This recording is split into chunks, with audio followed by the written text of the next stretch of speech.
Welcome back, everybody, to another adventure made from scratch. We got a lot to do, so let's just get right into it.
You'll have fun till your daddy takes your crusher away.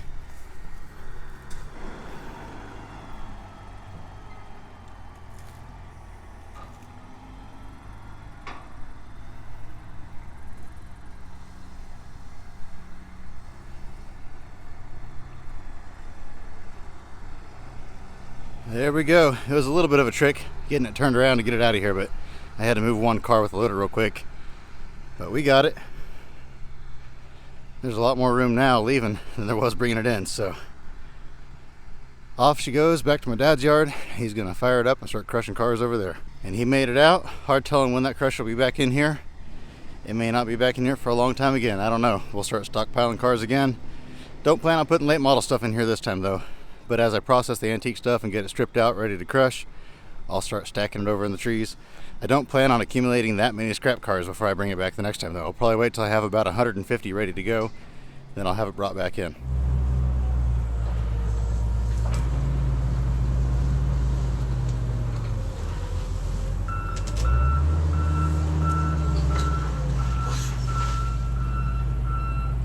It's definitely looking weird here without a crusher anymore. I got used to it being here, and now that it's gone, it looks kind of empty. I got this pile of glass here on the ground. It's not going to really hurt anything. We cleaned up most of it. I'll go get the bucket, and what I'll kind of do is just kind of rake all this up with the bucket and then drag it back out and smooth it out, and then most of that glass will be mixed in with the sand. You'll never see it again. That Volkswagen that was back there in the trees, I actually sold that right after we brought the crusher in here. I mean, probably 2 or 3 days after we brought the crusher in here. Lady came out and wanted to buy it. And I said, well, I can't get it out now until the crusher's done. So the crusher's done, the crusher's gone, so I got it out for her.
And we made it back to this yard. It is a jungle here. I even have grass growing in the middle of the street.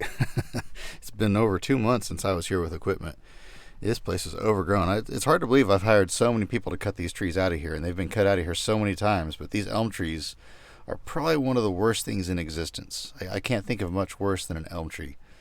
I mean, I'd almost rather break a leg than deal with elm trees because they're just eternal. The only way you can keep elm trees out is if you cut them down, you kill the stumps, and then you go through with a weed eater and keep them weed eated. And I've never been able to hire help long enough to get that done. So they keep growing in, but they're really taking off this year because of all the rain we've had this summer. They're getting huge. So I think what I'm going to have to do is just come in here and just crush everything. I think I'm just going to go through, and I might save a few of the old cars, but I think if we're going to do some scorched earth crushing here and just stack all the bundles up while prices are down. But then I can get in here with the loader.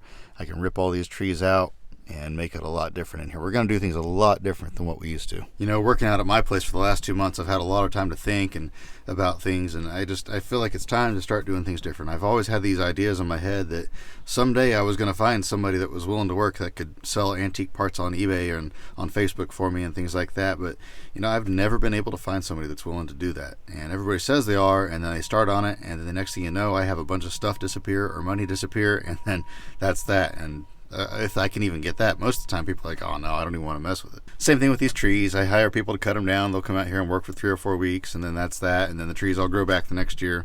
So it's just, I put a lot of effort into these trees. Will destroy old cars, and that's why I don't like the trees here. And so I put a lot of effort into trying to save these old cars, and I think, why? So if I just come in here and hack and slash the noses and trunks off of them and then smash what's left, I think I can make some room. But we'll see how it goes. I gotta get a game plan and figure out where I'm going to start. I gotta make room to stack bundles first things first, because I have a little bit of room right here to stack bundles where I cleaned out this section here right before I left. But I can only get probably about 6 loads in here, and then I'll be out of room again. So I don't know. Got a lot of decisions to make. Got a lot of work to do, but it's gonna be good. There's gonna be some hard decisions, some hard choices to make, but when it's all said and done, it's gonna be good.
We have been smashing like crazy. We got overload on the ground right now. Or I have overload on the ground, not we. I guess you guys have been riding along with me, but I think I did most of the work. But I've just been going through and smashing all sorts of stuff. That G-body, everybody and their mother says those frames are worth money and everybody wants them. And nah, I'm done. That van, I had a guy wanting to get some parts off of that, but I haven't heard from him for a while, so I went ahead and smashed that. That generator, it's kind of a shame, needed a little bit of work, but I threw it online for 20 bucks. Nobody wanted it, so I figured, well, for 20 bucks, that's about what it'll bring for scrap, so away it went too. But at this rate, I'm gonna run out of room for bundles out there pretty fast, so I'm gonna work on this area right here. These bicycles, I've had these here forever and a day. These are from a different era of my life.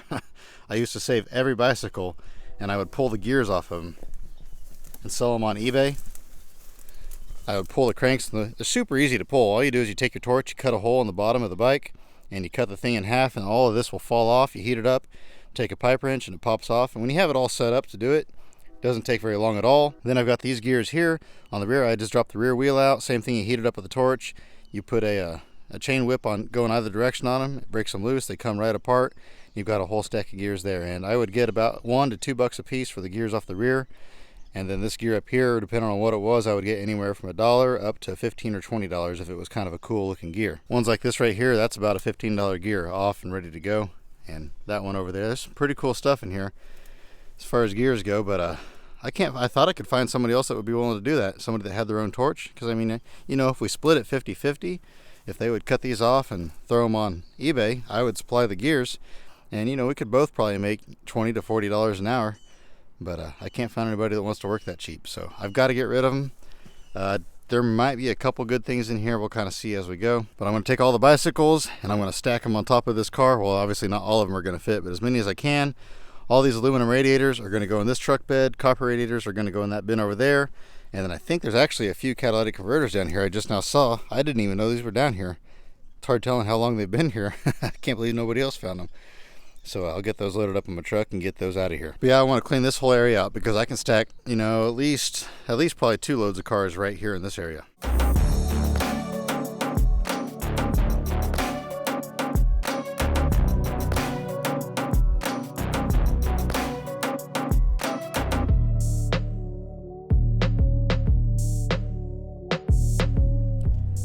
There we go. Got them stacked on there as high as I can get them.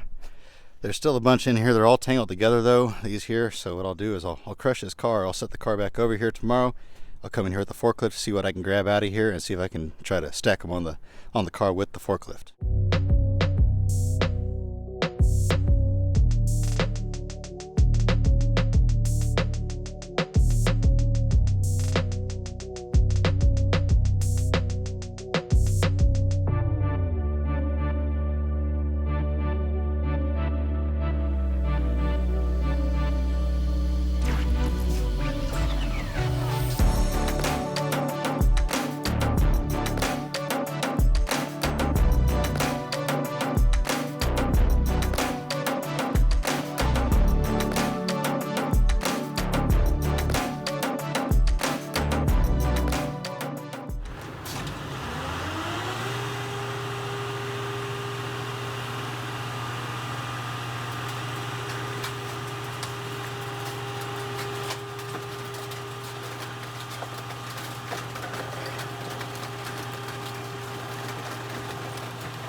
So with that, this video is over. The cleanup series out at the ranch is over. Like I say, there's still a lot more to do out at the ranch, but I've got a little bit of room to work with now at least, and so I can go in there and I can process some of the old cars, cut the noses and trunks off, whatever, and then stack the rest of them over in the pile.